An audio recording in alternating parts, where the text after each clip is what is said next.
During a family dinner, my daughter said, "Mom, everyone here thinks you're a joke." My husband laughed with them. I smiled and cleaned the table.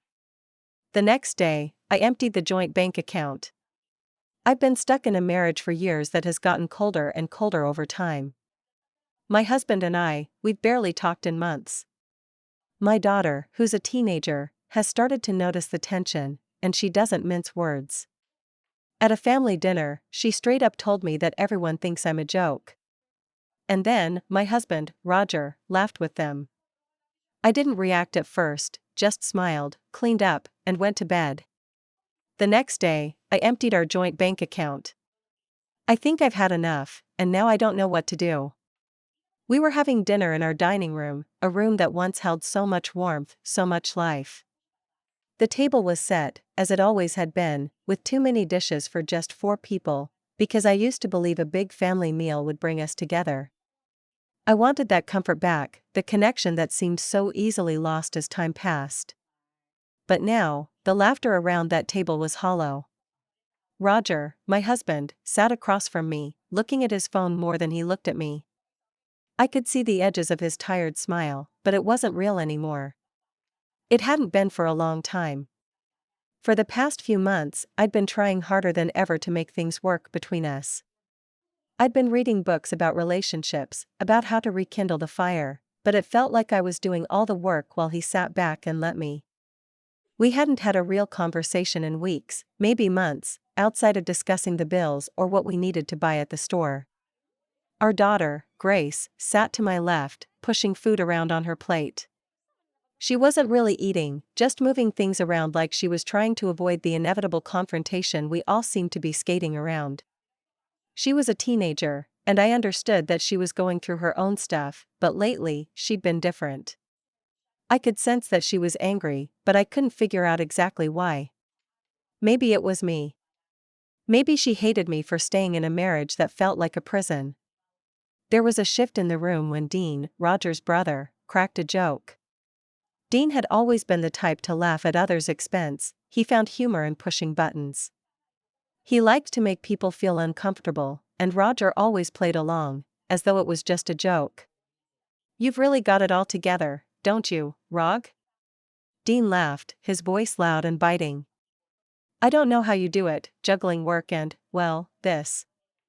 Roger chuckled, taking a long sip from his wine glass. "Yeah, I don't know either. But, hey, someone's got to keep this family afloat."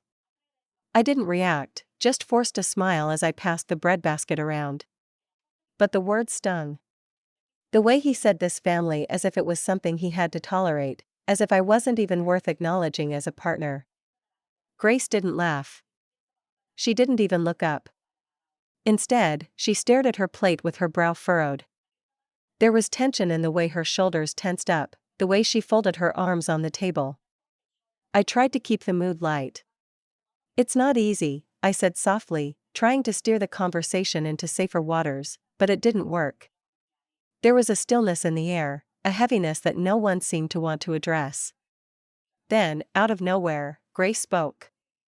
And what she said hit me like a ton of bricks. "Mom," she said, her voice cutting through the silence. "Everyone here thinks you're a joke." I froze. It wasn't the words themselves that hurt, it was the way she said them. It was the complete lack of emotion in her voice, the emptiness. Grace looked at me, but her eyes didn't soften. She wasn't angry, just indifferent. She looked at me like I was something she had no connection with. I wasn't sure if it was just teenage angst or something deeper, but the words felt like they sliced through everything I had been trying to hold on to for so long. Roger didn't say a word. He just laughed, a short, uncomfortable laugh. "Ah, come on, kid," he said, trying to lighten the mood, but it only made everything worse. "We're just messing around." Dean chimed in, "Yeah, lighten up. Your mom knows we're just joking." I wasn't sure if I wanted to scream or cry. Instead, I did neither. I just smiled, a tight, brittle smile, the kind I had perfected over the years to mask the hurt. I stood up, collecting the plates, trying to busy myself with cleaning up the table, but I could feel the heat of humiliation creeping up my neck. I didn't let them see it, though. Not tonight. Not in front of them. Grace didn't say anything else, but the damage was done. The truth was out there, and I couldn't ignore it anymore. I wasn't even a real person to them. I was the punchline, the joke, and they didn't care. Not Roger, not Dean, not even Grace, who had been the one to speak it out loud. I went to bed that night with a sinking feeling in my stomach. I couldn't sleep. I just lay there, staring at the ceiling, thinking about all the years I had wasted. Thinking about how I had tried, how I had fought so hard to keep this family together, and how it felt like no one cared.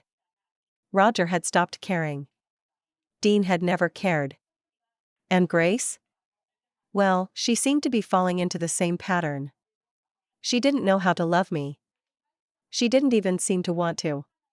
I could hear Roger in the living room, the low murmur of the TV, but I didn't want to be near him. I didn't want to pretend anymore. The next morning, I woke up early, the sun just starting to rise. The house was quiet, the way it always was when Roger had already left for work. Grace was still asleep in her room, the door closed, probably hiding from me after what happened the night before. I made myself a cup of coffee and sat at the kitchen table, staring at the untouched stack of bills and paperwork that had piled up over the weeks. But I wasn't thinking about any of that. I was thinking about what I had to do. What I needed to do. I had been playing this role for so long, wife, mother, the woman who kept it all together. But the truth was, I wasn't even sure who I was anymore. I wasn't the woman I used to be. And I certainly wasn't the woman I wanted to be. The feeling of betrayal, small, quiet, but overwhelming, had been building for months. Years, maybe. And it wasn't just Roger's indifference. It was everything, the way he laughed at me with his brother, the way Grace barely looked at me, the way I had to scrape and claw just to get them to acknowledge my existence. It was like I was invisible to them. I had always handled the finances. I paid the bills, managed the accounts, kept track of everything. But this morning, I did something different. I emptied the joint bank account. It wasn't about the money. It wasn't about trying to hurt Roger or get back at him. It was about taking back control of my life. For the first time in a long while, I did something for me. I didn't ask for permission, and I didn't feel guilty. I had been living in this house for years, sharing everything with him, and he had treated me like I didn't matter. He had treated me like a joke. I didn't know what the next step would be. But this one was mine. And for the first time in forever, I felt a small, flickering sense of power. I didn't feel better immediately. I didn't feel like I had won. But I felt like I had finally stopped losing. The house felt different after I made that decision.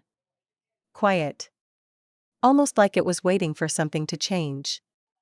The silence didn't feel comforting anymore, it felt like a weight pressing down on my chest, heavy and suffocating.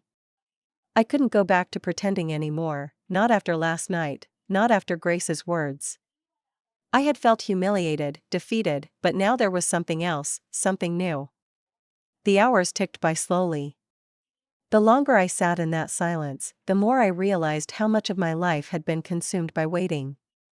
Waiting for Roger to change, waiting for Grace to see me, waiting for everything to just fall into place. I had been waiting for them to care, to put me first, to show me the respect I deserved. But I couldn't wait any longer. I had to do something for myself. I heard Roger's car pull into the driveway around noon, the engine revving loudly as it always did. I stayed seated at the kitchen table, sipping my coffee, watching the rain streak down the windows. The house was small, but it had always been home, and now it felt like a foreign place. Roger came through the door a few minutes later, his usual hey echoing through the empty hallway. He didn't look at me at first, just kicked off his shoes and threw his keys on the counter, like he always did. But then he paused. "Where's the money?" he asked, his voice more curious than concerned. I didn't answer him right away. I just looked at him, really looked at him, for the first time in so long. He looked tired. Thin, even. I had seen him change over the years, but I hadn't paid attention. There was a sadness in his eyes, but I wasn't sure if it was for me, for us, or just for himself. I realized I didn't know him anymore. Maybe I never really had. I moved it, I said flatly. I emptied the account. He didn't respond immediately. He looked at me, his eyebrows furrowing in confusion. What do you mean, you emptied the account? His tone was sharp, now, more panicked than I had expected. You can't just, I can, I interrupted, keeping my voice calm, steady. I've been the one handling everything.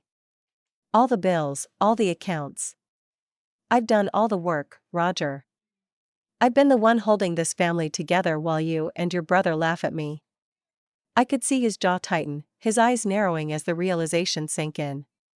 His shoulders squared, and I could almost feel the shift in the room, the anger building in him, the defensive posture he always took when I tried to call him out on something. You didn't think I noticed? I continued, my voice trembling slightly now, but not from fear, more from frustration. You didn't think I saw the way you treated me, the way you laugh with your brother like I'm invisible? You didn't think I felt it? You didn't think I mattered? I was surprised at how my words came out. For so long, I had kept all of this bottled up inside. I had been careful not to say too much, not to rock the boat, because I didn't want to cause conflict. But now, there was no holding it back. He had to hear this. He had to know how much he had hurt me. Roger's expression shifted again, from confusion to anger. You've got to be kidding me. You really think this is the way to fix things? His voice rose, but I didn't flinch. You think taking all our money is going to make me respect you? You're acting crazy. I stared at him. For a moment, I almost felt sorry for him. It was the same old pattern. He would get defensive, shut down, and accuse me of overreacting. It was what he had always done when I tried to bring up something real, something that actually mattered. But I wasn't going to let him control the conversation anymore. I'm not crazy, Roger, I said quietly, meeting his gaze. I'm done. I've been done for a while, but I was too scared to admit it. I've been living in a marriage where I'm treated like a joke, where I'm invisible. And I've been putting up with it because I thought it would change. But it hasn't. And it won't. His face reddened, the veins in his neck popping out as his frustration bubbled over. You can't just take everything. You think you can do this on your own?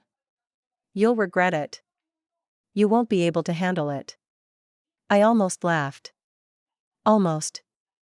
You've made me feel like I can't handle anything for years, I said, my voice shaking slightly now, but not with fear. You've been treating me like I'm incapable of making decisions. Like I'm some kind of joke. But I've handled it all. I've held this family together. And I can handle this, too. I stood up, pushing the chair back so I could move around the kitchen. I needed space, physical space, because I felt like I was suffocating. You don't get to treat me like this anymore, Roger. Not after everything. I don't care about the money. It's not about that. It's about the fact that you've never seen me. You've never respected me. I was talking to him, but it felt like I was talking to a stranger. He wasn't the man I married.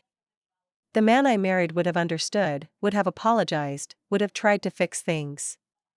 But this version of Roger? This one who had spent years ignoring my needs, laughing at my expense, and belittling me at every turn? This man didn't deserve my respect. He didn't deserve my loyalty. Roger stood there, speechless for a moment. The anger was still there, but there was something else in his eyes now, something I hadn't seen in a long time. Fear. Maybe fear of losing me.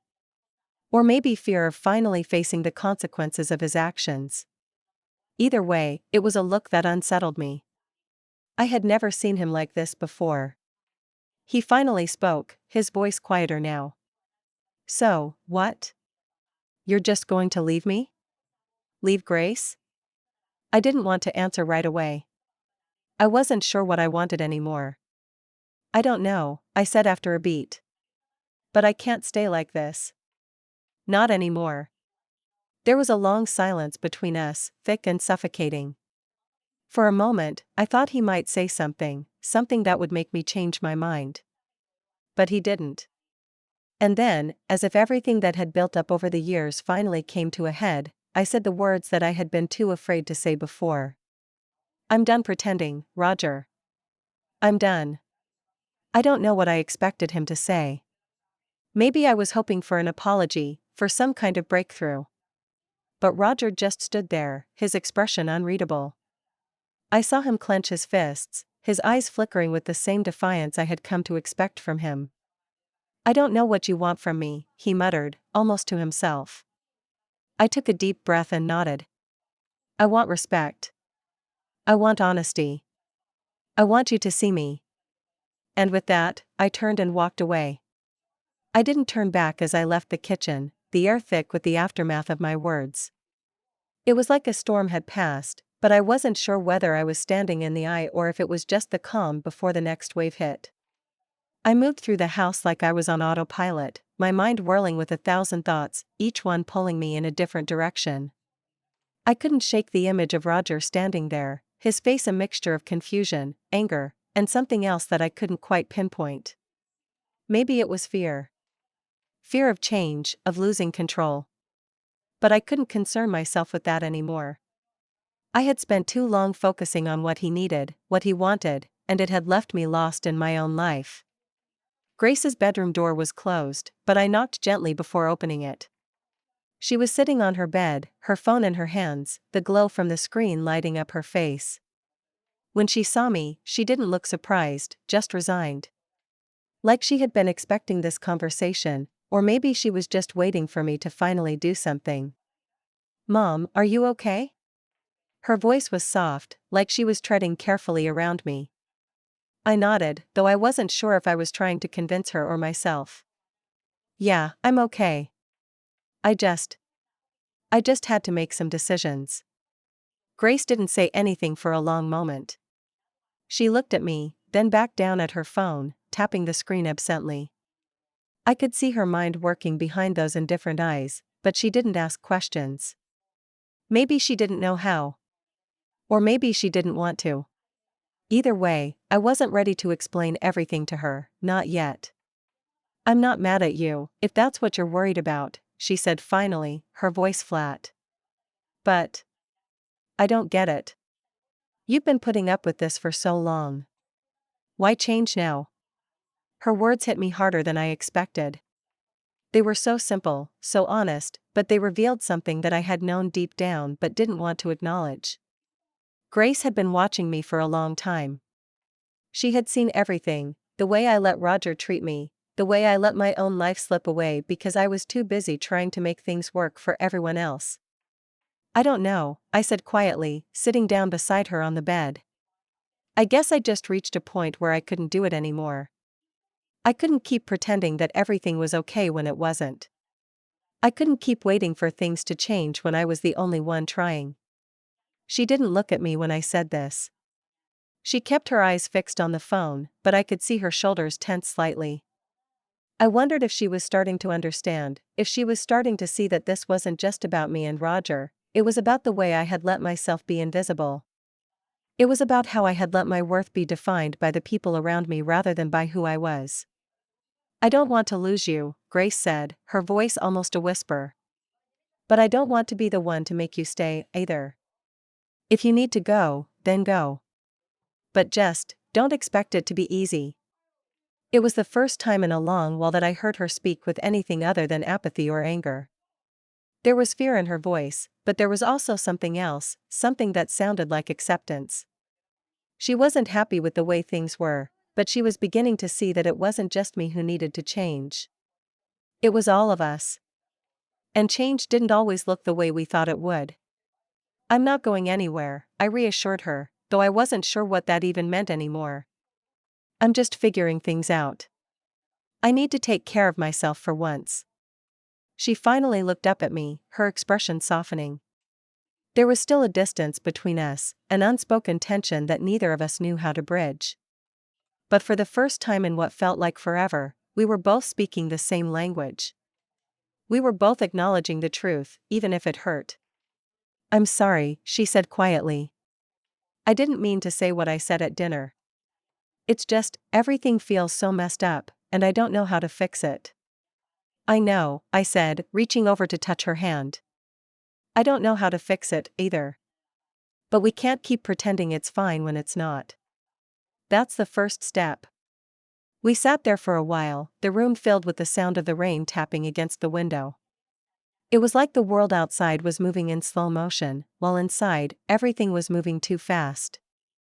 I wasn't sure what was going to happen next, but for the first time, I didn't feel like I was just waiting for someone else to make things better. For the first time in years, I felt like I was taking control of my own story. After a while, Grace got up and left the room without saying another word. I stayed there for a few minutes, letting everything sink in. There were no easy answers, no clear path forward. But at least I had made the first step. I had taken control. Later that evening, I heard Roger's voice from the living room. He was on the phone with someone, but the words that reached me were enough to confirm what I already knew. He was trying to fix the mess I had left behind. He was trying to convince himself that he could control the situation. But I wasn't interested in being part of that anymore. I had seen this play out before. I had seen him try to fix things when it was too late, when the damage was already done. I knew what he was trying to do. He was trying to regain power, trying to keep me in my place. But I wasn't the same person I had been yesterday. I had taken a step forward, and I wasn't going back. The phone call ended, and the house grew quiet again. I could hear Roger moving around in the kitchen, making himself dinner. But I stayed where I was, sitting in the dim light of the living room, looking out the window at the rain, wondering what would happen next. I didn't have all the answers. But I knew one thing for sure, I wasn't going to let him control me anymore. I wasn't going to let anyone control me. Not anymore. As the days passed after that confrontation, something within me began to shift. At first, I was unsure. The aftermath of what I had done, emptying the bank account, cutting myself off from Roger and his toxic indifference, left a strange void. I had been so consumed by trying to make everything right for so long that when the weight of the silence settled in, it felt unfamiliar and unsettling. But I knew it was necessary. I couldn't go on pretending like everything was fine, like I was fine. Roger's reactions were predictable, but still, each time he tried to manipulate the situation, I grew stronger. His usual tactic was guilt. He would remind me of the years we'd been together, all the good times, the house we built, our children. He tried to buy me back, offering empty promises, his voice strained and apologetic. But I knew it wasn't real. I knew it wasn't enough. One evening, after Grace had gone to her friend's house, I found him sitting in the living room. The silence between us stretched long, thick with the tension of everything unsaid. He looked defeated, like a man who had lost control and didn't know how to get it back. "I don't know what you want from me, Rachel," he said, his voice hoarse, desperate. "You've taken everything. The money, the house. You've left me with nothing." I had expected this, but hearing him say it out loud still felt like a punch to the gut. I knew it wasn't true. I wasn't leaving him with nothing. I had simply stopped carrying the weight of his apathy. I had stopped taking the blame for everything that had gone wrong between us. I had stopped excusing his neglect. "You want me to beg you to stay?" he asked bitterly. "I've been nothing but patient with you, and this is what I get." I sat across from him, my posture straight, unflinching. The strength I had been searching for all these years was slowly seeping into my bones. It wasn't about vengeance, not in the cruel sense. It was about reclaiming my dignity. And maybe, just maybe, giving him a taste of what I had endured. "You've been patient?" I asked, my voice calm but firm. "You've been patient while I've been invisible in this marriage? While I've been doing everything, working, managing everything, handling the kids, keeping this family together? You've been patient, Roger, while I've been drowning?" I could see him flinch, the truth stinging more than any anger I could muster. His shoulders slumped, and for the first time in a long while, He looked like a man who had finally been confronted with his own failures. You were never in this with me, I continued, my tone softening. I didn't want to believe it, but you've shown me time and time again that I was alone in this marriage. I've spent years trying to save us, but I can't do it alone. I won't. His face contorted with anger, but I wasn't afraid anymore. His words no longer held weight. You think I don't care? He spat. I'm the one who's been working for us. I'm the one who's been making sacrifices. You think I'm the bad guy in all this? No, I said quietly, standing up from the couch. I don't think you're the bad guy. I just think you're not the right guy anymore. And I can't keep pretending otherwise. I walked to the door, turning back to face him one last time. I'm done, Roger. I want a divorce. And this time I'm not doing it for you. I'm doing it for me. The look on his face, the mixture of disbelief and bitterness, was almost satisfying in a way. But there was no joy in it for me. There was just relief in knowing that I wasn't tied to someone who had never truly seen me. I wasn't bound by years of misplaced loyalty or an illusion of what could have been. I was finally free. The divorce was a long, drawn-out process, but once the legal proceedings started, I knew there was no going back. Roger fought hard to maintain control.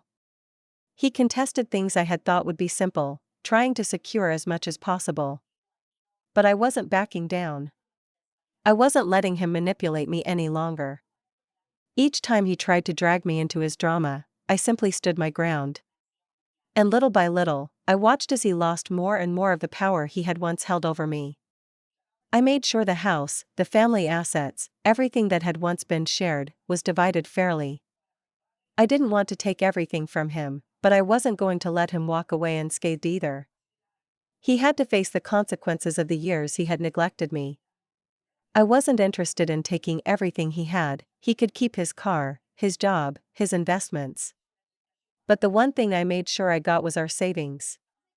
The money that he had thought was his was now in my account, where it belonged. And when it came to Grace, the one thing I never wanted to do was hurt her. She had been caught in the crossfire of our fractured marriage, and I never wanted her to feel like she was the reason for any of it.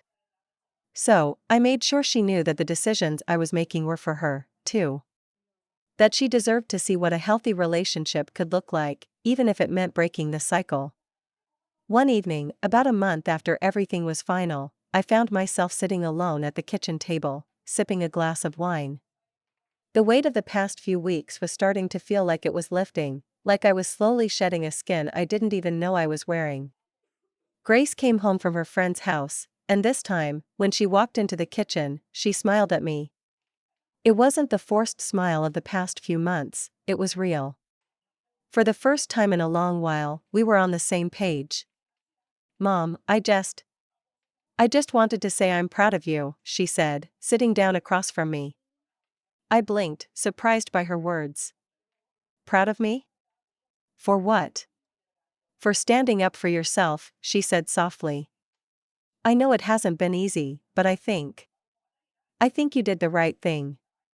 The sincerity in her voice was all I needed. It was the validation I hadn't realized I was seeking. Grace was finally seeing me, really seeing me, and it made everything worth it. This wasn't just about me getting revenge or making Roger feel pain. This was about showing Grace that it's okay to stand up for yourself. That sometimes, the hardest thing to do is the right thing. That night, I felt something that had been missing for years, peace. I wasn't bound by fear, guilt, or shame anymore. I wasn't going to keep living for others. I was finally living for me. Roger would never understand. He would never admit his wrongs. But I didn't need his approval anymore. I had my freedom, my dignity, and, most importantly, I had myself. And that was more than enough.